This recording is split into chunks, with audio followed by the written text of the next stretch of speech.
Bienvenue donc pour l'avant-dernier talk show de ce salon Milipol sur le thème « Quel niveau d'intégration des systèmes de commandement et de communication pour répondre aux catastrophes majeures ?»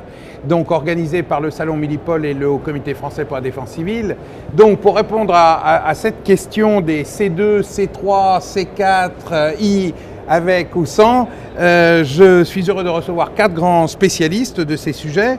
Tout d'abord, à ma droite, monsieur Laurent Denisot, qui est le CEO d'Edigium Technology. Donc, on reparlera d'Edigium et d'Egidium, pardon, je vais le dire dans le bon sens, et de vos logiciels, de ce que vous faites. Ensuite, à sa droite, monsieur Max Stellmacher, donc qui est directeur de la ligne de produits chez Cassidian, notamment donc sur ces solutions C2, C3, C4 et autres. En face de lui, monsieur Bertrand Sacher, qui est directeur général d'Ivis. Donc là, c'est plus la partie projection, la partie visualisation de ces informations. Et enfin, monsieur Sébastien Sabatier, donc, qui est directeur chez Thales, de cette ligne également de produits C2, C3, C4 et encore d'autres. Alors, peut-être une première question aujourd'hui. Ces systèmes existent depuis un certain nombre d'années déjà, système de commandement, mais je dirais qu'est-ce qui évolue, qu'est-ce qui change, quels sont les nouveaux besoins des clients, qu'est-ce que les clients demandent aujourd'hui. Alors je vais peut-être démarrer par les deux grands et puis ensuite on verra plus les spécificités. Alors peut-être la parole à Cassidian. Alors ce qu'on observe essentiellement, surtout dans l'Europe du Nord, en ce moment, ou dans certains pays émergents qui vont directement dans la nouvelle solution, c'est une intégration que je dirais verticale, c'est-à-dire et horizontale. C'est-à-dire horizontale, c'est du multi-agence. C'est être capable d'avoir un système d'information unique entre différentes agences, au sens sécurité publique, police, trafic, si ce type d'agence est séparé, gendarmerie en France et l'équivalent dans d'autres domaines, médical et sécurité, pompiers, tout ce qui est défense, sécurité civile. Donc ça, c'est la partie horizontale. Forcément, un déploiement national, tel qu'on a pu le voir sur des appels d'offres, sur des systèmes qui sont en train d'être installés en Finlande. Et surtout une intégration verticale, c'est-à-dire que directement, on a une intégration entre la couche opérationnelle et la couche stratégique. C'est-à-dire que quelque part, le client pense directement en se disant, en cas de crise majeure, vu que j'ai une intégration, j'ai un système intégré, je peux avoir un centre qui s'appelle Joint Operation, donc un centre de gestion de crise multi-agence qui permet d'avoir le commandement et la direction des opérations intégrées. Alors c'est le même type de constat que vous faites chez Thales ? Alors c'est le même type de constat. En complément, je dirais que c'est aussi une demande des utilisateurs sur le partage de l'information. C'est-à-dire partage de l'information en temps réel, être capable de disposer de la bonne information au bon moment pour la bonne personne. Et donc ce partage d'informations nécessite de mettre en œuvre des technologies un petit peu plus pointues, notamment au niveau des communications, de manière à assurer par exemple entre un centre de commandement mobile qui est déployé au plus près de l'événement et une salle de commandement, le même niveau d'information. Donc ça, c'est une nouvelle demande qui émerge du marché, on sent cette tendance. Par contre, il ne faut pas perdre de vue dans l'intégration verticale ou horizontale les spécificités métiers. C'est-à-dire qu'un utilisateur qui va utiliser au quotidien son outil pour traiter les événements du quotidien doit être capable d'utiliser le même outil pour traiter une situation de crise ou un événement exceptionnel. Sinon, on va rentrer dans une problématique de formation et d'adaptation. Oui, et puis là, la crise n'attend pas, comme on dit, donc il faut que ce soit les outils du quotidien qui escaladent. Mais d'un autre côté, cette affaire de partage de l'information, je dirais, elle engage aussi des problématiques de confidentialité et de sécurité. C'est pas la pire, c'est aussi quelle information donner à la bonne personne. Effectivement, le risque fondamental, c'est d'avoir trop d'informations. En gros, c'est ce que les Anglais disent, la bonne information à la bonne personne. Donc d'abord parce que l'opérateur peut être distrait, en plus de confidentialité, distrait parce qu'il a trop d'informations. Donc tout le challenge, ça va être de comprendre bien le système d'information, au sens que c'est pas je vois tout pour tout le monde. Ça, c'est vraiment un des grands challenges, c'est bien comprendre qui doit savoir quoi, et donc comprendre toujours que chaque opérateur doit avoir les inputs, les identifier de qui il a besoin d'informations pour comprendre sa mission et vers qui il retransmet une information. Est-ce que les acteurs sont capables de créer comme ça je dirais leur CONOPS, leur concept d'opération? Alors nous, Grand Groupe, on aide justement à la définition de ce concept opérationnel. On l'a fait par exemple pour Mexico, un très grand projet avec 250 positions de call taker, donc de dispatchers. Il y a un réel rôle de l'intégrateur quant à accompagner le client sur la définition de son concept opérationnel. Et après, il faut mettre en musique. C'est-à-dire qu'il faut trouver la bonne technologie pour adapter aux besoins opérationnels. Mais pour en revenir à votre question sur je dirais la confidentialité et le chiffrement, aujourd'hui chez Thales, on met en œuvre des solutions de chiffrement, de confidentialité avec différents niveaux. La question qu'on peut se poser, c'est est-ce que la sécurité publique aurait besoin d'une confidentialité du niveau secret défense? J'en suis pas convaincu. Par contre, que tout le monde n'écoute pas ce que fait les forces de sécurité, oui, ça a un sens. Donc je dirais qu'on s'arrêtera au restricted NATO, c'est-à-dire diffusion restreinte, qui est à mon sens suffisant pour ce type d'emploi. Alors, peut-être différentes approches. Bon, on voit bien l'intégration verticale, horizontale, les grands groupes, la multitude des technologies, on va y venir. Je voulais revenir sur les problématiques de visualisation, parce qu'on voit bien dans ces systèmes qui sont des terminaux nerveux qu'il faut être capable de visualiser ces informations. Alors, il faut les visualiser à la fois dans l'espace et la 3D, on va y venir, et puis il faut les visualiser aussi très physiquement dans les salles opérationnelles, entre la tablette et l'écran. Alors, je crois que vous travaillez un petit peu là-dessus, Laurent, sur ces représentations 3D qui aident les opérateurs dans les salles opérationnelles à savoir un petit peu où sont leurs homologues sur le terrain. Tout à fait, hein. Je renforce ce qui a été dit sur la nécessité de fournir la bonne information au bon moment. Également l'aide à la décision, puisqu'il est important d'accompagner les opérateurs qui sont souvent en situation de stress à être éclairés sur la situation. Donc la bonne information au bon moment, et ça nécessite le croisement de tous les capteurs, de toutes les positions des agents sur le terrain, bref, de tout ce qui est disponible. Et de préférence, c'est ce qu'on a constaté chez Gigium, lors notamment du dernier salon du Bourget, où nous avions déployé notre solution pour en assurer la sécurité, c'est de le faire au sein d'une même interface homme-machine.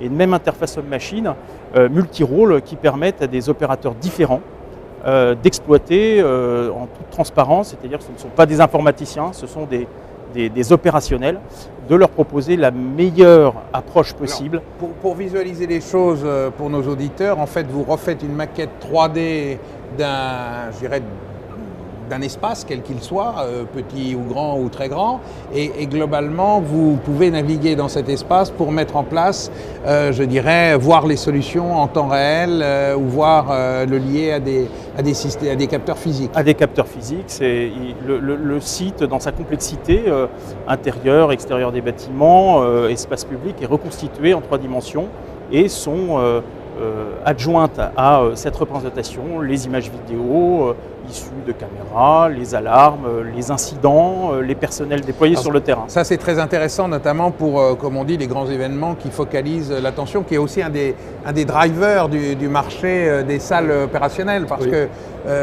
souvent, il faut de l'argent pour faire toutes ces solutions, et très souvent, quand même, il y a des besoins récurrents, mais les éléments, c'est lié à des grands événements. Je dirais, je rejoins en disant c'est le même outil pour le quotidien que pour le futur, mais souvent c'est le déclencheur de l'achat.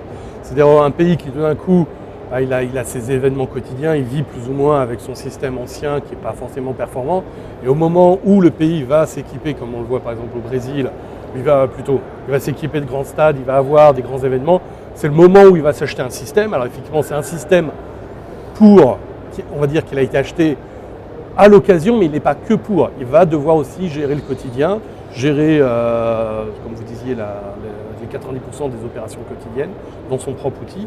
Mais il a été acheté aussi parce qu'il permet d'assurer la direction des opérations pour des grands événements, gestion de crise. Le Brésil, c'est pour des grands événements aussi, Coupe du Monde. Le Qatar va certainement aussi déclencher ce type d'infrastructure, d'équipement après. Il y a un exemple qui illustre bien la nouvelle volonté des clients. Thales a gagné en Australie la sécurité du G20 Et globalement, un des points importants pour les Australiens, c'était d'être capable de redéployer cette technologie un peu partout sur le territoire australien pour différents événements. Ils en ont un tous les mois l'année prochaine, en plus du G20. Oui, oui. Et donc, la même technologie va être capable de répondre à 12 grands événements au niveau au niveau de l'Australie. Donc, une nouvelle composante, rationalisation. On n'est plus dans l'achat compulsif, impulsif, je dirais, sur un événement. On est plutôt sur une programmation sur du long terme. Donc, nos technologies doivent répondre à une compatibilité ascendante sur du long terme. Alors, dans les salles opérationnelles, Bertrand Sacher, le mur d'image occupe une place de choix, si j'ose dire, puisque c'est là où se focalise l'ensemble des informations. Donc, quelles sont les nouvelles demandes des clients? Les grandes tendances sont de ne plus avoir des écrans passifs, mais véritablement des écrans qui réagissent sur des alarmes. Et l'intégration des systèmes d'information des grands acteurs, bien sûr, permettent aujourd'hui cela. Il s'agit de surtout ne pas dégrader la qualité de l'information, de la rendre en temps réel et de pouvoir cumuler toutes les chaînes d'information plus le système opérationnel. On a aussi une très très grande demande dans la possibilité de partager l'information dans un bâtiment ou dans plusieurs bâtiments, que ce soit dans une salle de gestion de crise ou dans une salle de supervision. Donc il faut pouvoir accepter tous les écrans disponibles sur le marché et pouvoir renvoyer l'information en temps réel, avec bien sûr une souplesse, pilotage par les tablettes tactiles, des choses comme ça. Donc vous travaillez beaucoup là-dessus. C'est quoi, je dirais, un environnement de salle de gestion de crise aujourd'hui? C'est quelle surface d'affichage qu'on vous demande? Tout dépend des projets. Il y a beaucoup de projets, bien sûr, que ce soit pour les pompiers ou pour la police. Donc, les salles sont très très différentes.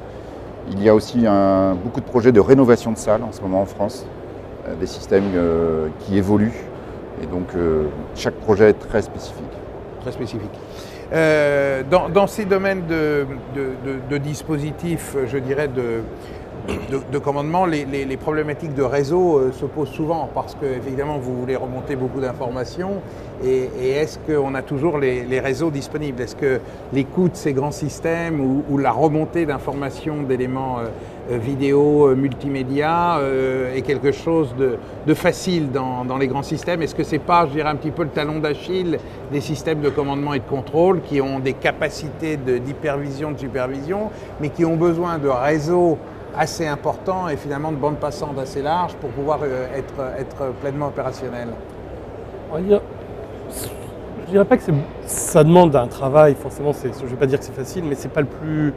On a des solutions techniques pour y répondre, on a les ingénieurs pour savoir les dimensionner. Un des challenges est plutôt de savoir comment on traite tous ces flux de vidéos. C'est-à-dire quelque part, on va se retrouver, si on fait bêtement, un opérateur peut regarder 7 écrans et encore au bout d'un quart d'heure, il ne regarde plus rien. Donc on est plus sur le gros de l'investissement, ça va être la capacité de calcul pour que ce soit des automates qui regardent ces centres. Et derrière, le problème, c'est que l'automate, l'humain est quand même incroyablement performant dans son analyse d'image. Et on se rend compte que pour faire qu'un système vraiment opérationnel, il va falloir croiser plusieurs analyses en parallèle de la même scène par plusieurs automates qui regardent pour pouvoir commencer à interpréter l'image et réduire le nombre de fausses alarmes. Et ça c'est typiquement si on est sur on va présenter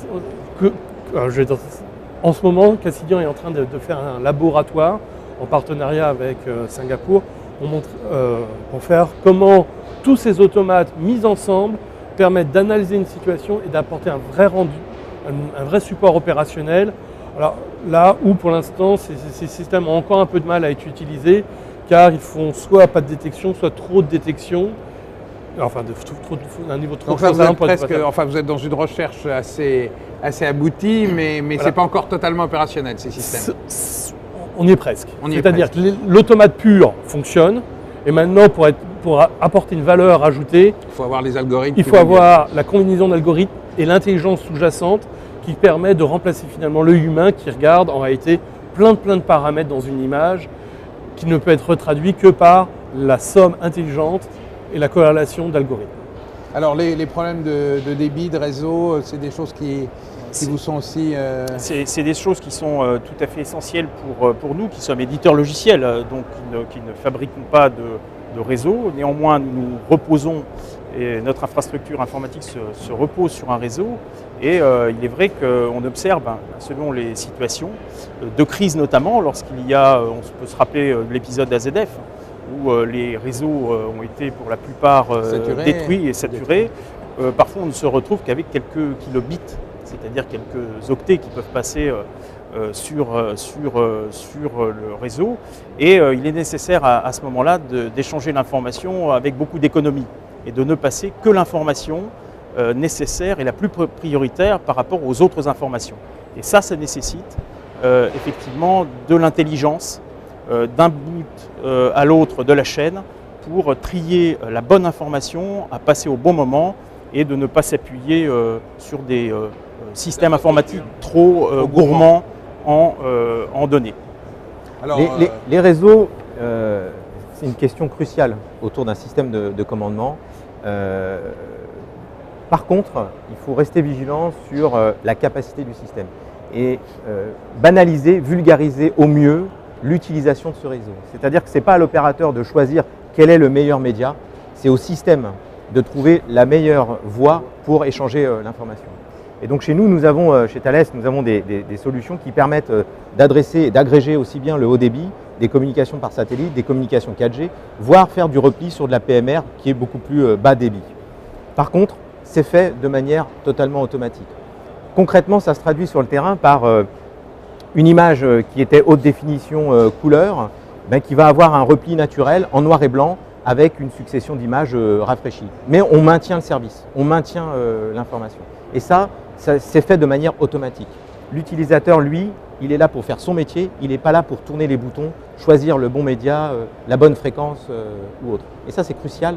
Quand on a à traiter une crise, on ne doit pas se préoccuper des réseaux. Par contre, les réseaux ont une place prépondérante sur le système. On va y revenir sur les réseaux, mais je voulais revenir sur ce qui a été dit, notamment sur les problèmes d'écran.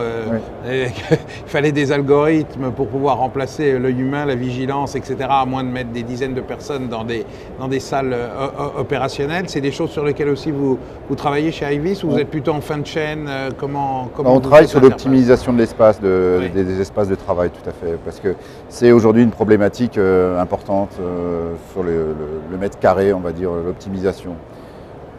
Et ça fait un lien avec les réseaux, parce qu'en fait, nous, on est en bout de chaîne et on doit accumuler toutes les informations pour les rendre visibles à un maximum de personnes. Mais ces informations sont de nature complètement différente. On peut avoir des chaînes d'information, de l'Internet public et des classifications de très très haut niveau. Et il faut surtout ne pas détériorer l'information et ne pas les mélanger. Donc on est très cloisonné dans notre gestion de réseau, de façon à ce que personne ne puisse prendre bien sûr le contrôle du système.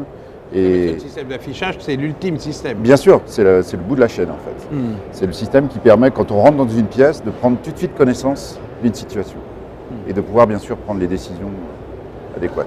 Alors, on va revenir sur ces affaires de réseau, parce que je pense aussi que dans les catastrophes, quand les réseaux tombent, on a connu ça effectivement, on parlait d'AZF, mais on a aussi connu ça dans la tempête, ou les différentes tempêtes, ou les ouragans, les cyclones. On a à ces moments-là même encore besoin de plus de réseaux que d'habitude. Alors, est-ce que aussi, en fait, finalement, ces systèmes de commandement, ça ne s'accompagne pas de capacité de créer du réseau de manière dynamique avec des bulles? Alors, comment on travaille ça? Alors effectivement, d'abord, une des façons de répondre, c'est effectivement d'avoir les réseaux PMR tels que le fournit Cassidian sur le réseau Antares, Acropole, l'INPT français. Donc c'est des réseaux qui ont prouvé lors des grandes tempêtes leur résilience. Donc effectivement, ils sont bas débit, mais permettent de maintenir le service. Et effectivement, il y a des solutions après en plus pour la projection, d'avoir des bulles sur la même technologie liées par une fibre optique, un lien satellite, de déployer une bulle locale. Alors effectivement, là, on est dans les réseaux, essentiellement les réseaux projetés, ça, sont les plus vulnérables, ou les réseaux voix, les réseaux radio.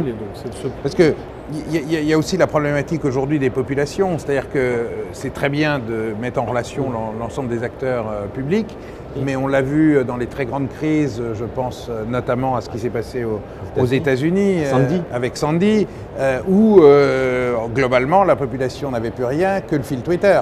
Exactement. Donc il faut être capable aussi de faire de l'émission en 3G, voire en 2G, pour permettre aux populations d'avoir le niveau d'information. Et ça, c'est vrai aussi bien, je dirais maintenant aujourd'hui, dans les pays développés que dans les pays en voie de développement, parce que tout le monde a des réseaux mobiles, où là même parfois les réseaux d'infrastructure n'existent pas. Alors, est-ce que vous avez des solutions pour les catastrophes, puisque c'est un peu le thème central de notre talk vidéo sur la reconstitution de réseaux? Effectivement, il y a 2 niveaux de réseau, et vous l'avez bien dit.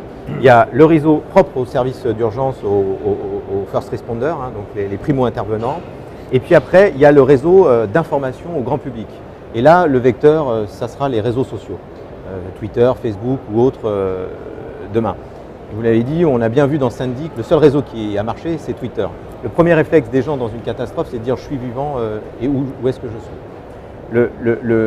Un centre de commandement opérationnel doit tenir compte de ces informations. C'est-à-dire que lui, il doit les fédérer, comprendre qu'il y a des initiatives citoyennes qui se créent. On l'a vu aux États-Unis, dans Manhattan, il y a des gens qui ont dit spontanément « j'ai une multiprise, je peux recharger un téléphone portable, je peux vous mettre du Wi-Fi gratuitement parce que ma borne fonctionne ». Et donc là, les autorités se sont vues avec plein de petites initiatives citoyennes qui se sont déclarées. Leur rôle, c'est d'informer le reste de la population de ces initiatives citoyennes. Et ça, on peut le faire via les réseaux sociaux. Donc aujourd'hui, nous avons des technologies qui permettent de comprendre ce qui se passe sur les réseaux sociaux, d'analyser très rapidement et ensuite d'orienter une communication pour dire à certaines personnes, voilà, à tel endroit il y a un point d'aide, il y a un point de secours, il y a des initiatives qui se montent. Donc d'afficher une cartographie, c'est un produit qui s'appelle Cybelle chez Thales, d'afficher une cartographie très rapidement sur ce qui se passe sur les réseaux sociaux.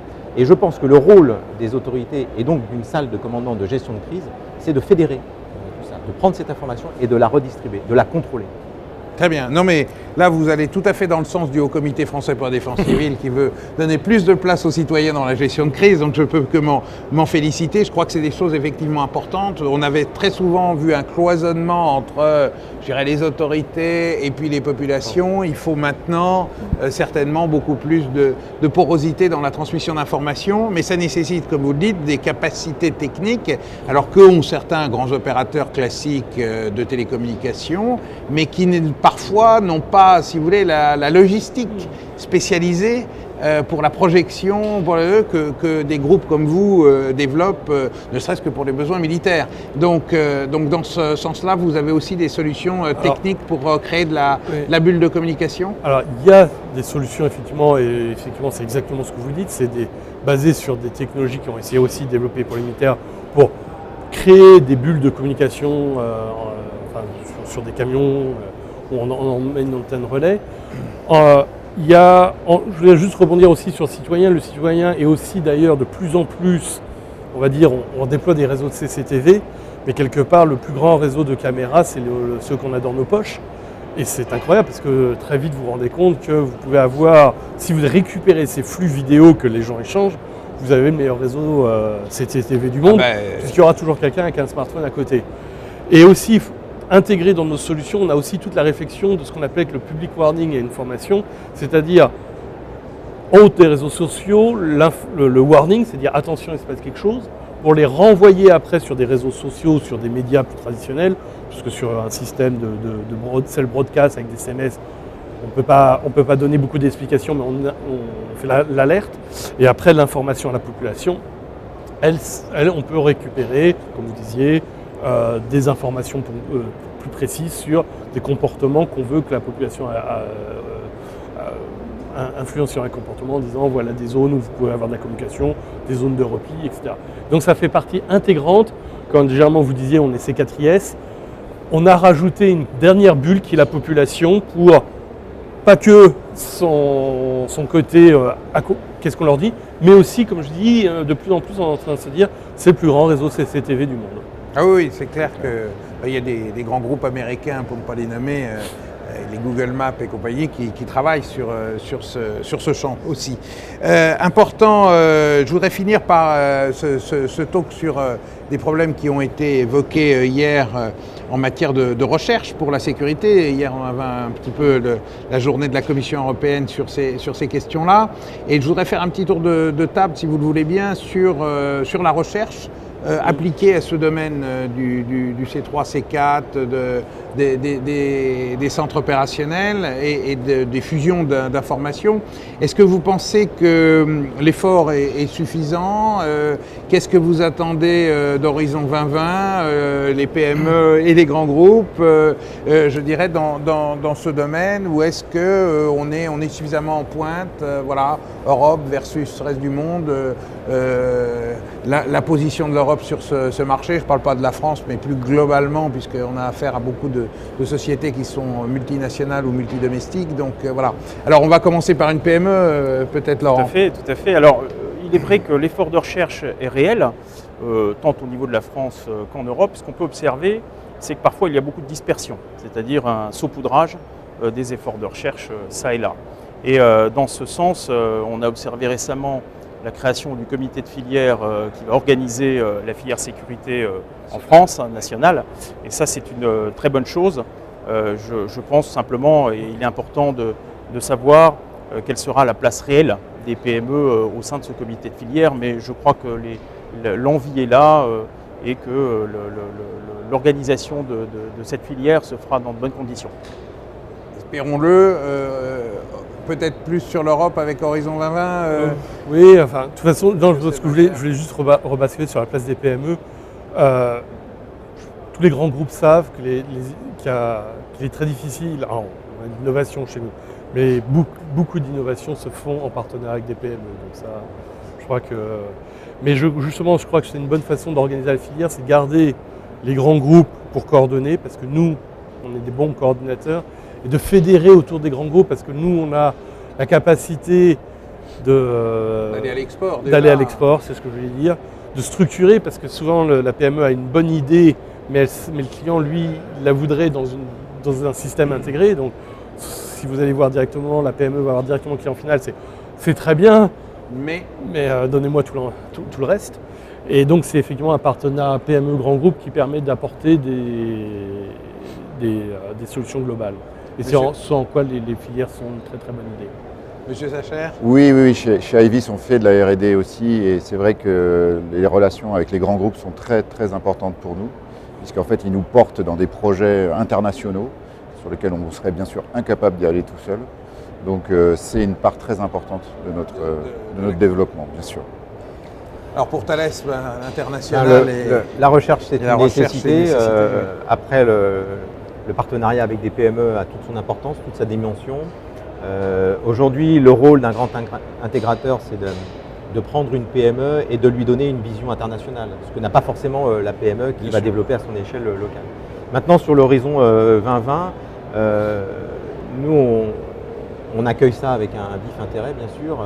Et la grande différence, ça va être entre le FP7 qui se termine et le 2020, ça va être des produits qui vont être presque industrialisés. C'est-à-dire la recherche plus près du marché va aboutir presque à un produit industrialisé beaucoup plus près du marché. Et donc là, je pense que ça répond vraiment aux utilisateurs. Donc le financement, il est complètement justifié sur ce type de projet. Donc vous êtes plus confiant dans Horizon 2020 ou FP7, on avait vu effectivement un certain nombre de projets qui n'étaient pas toujours bien finalisés. Mais écoutez, merci beaucoup pour ce talk vidéo. Donc merci aux auditeurs. Et puis nous vous donnons rendez-vous pour le dernier de la journée qui sera en anglais à 15h30 sur le thème de la robotics et des IoD. Je fais du mixte français-anglais. Et donc talk en anglais à 15h30, le dernier de ce salon Milipol. À tout à l'heure. Merci.